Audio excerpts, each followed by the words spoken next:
Hello. काल एक patient आलेले.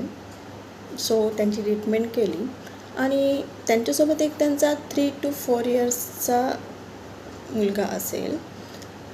तो बसलेला म्हणजे मुलं जनरली बसतच नाहीत एका जागेवरती. So it's common.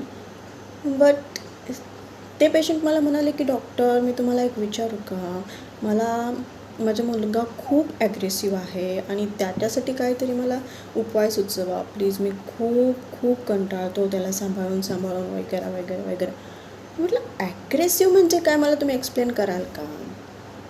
तर तो म्हटला की ॲग्रेसिव्ह म्हणजे हे बघा, आता तुम्ही बघितलात, तो बसला नाही, तो इकडे तिकडे फिरतो, हे घेऊ ते घेऊ हे.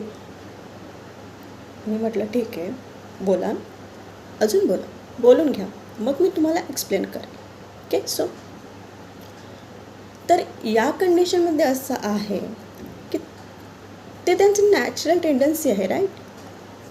3 to 4 years kids, it's actually naturally ते तसेच करतात. आणि उलट ते नाही करण्यात तो प्रॉब्लेम आहे की ते एका जागेवर बसून राहतील, तुम्ही ओरडाल ते शांत बसतील. नो, हे यात कुठेतरी गडबड आहे. पण हे जे तो करतो आहे ना, ते ॲब्सोल्युटली नॉर्मल आहे.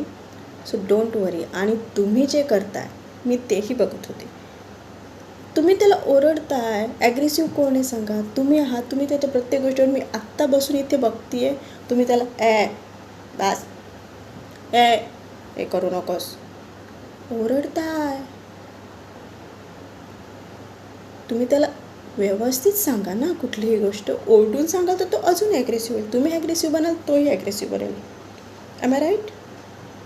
सो तुम्ही त्यांच्यासोबत कसं बिहेव करता यावरून त्यांचा ॲग्रेसिव्हनेस ठरवला जातो, राईट. यावरून त्यांचं बिहेवियर डेव्हलप होईल.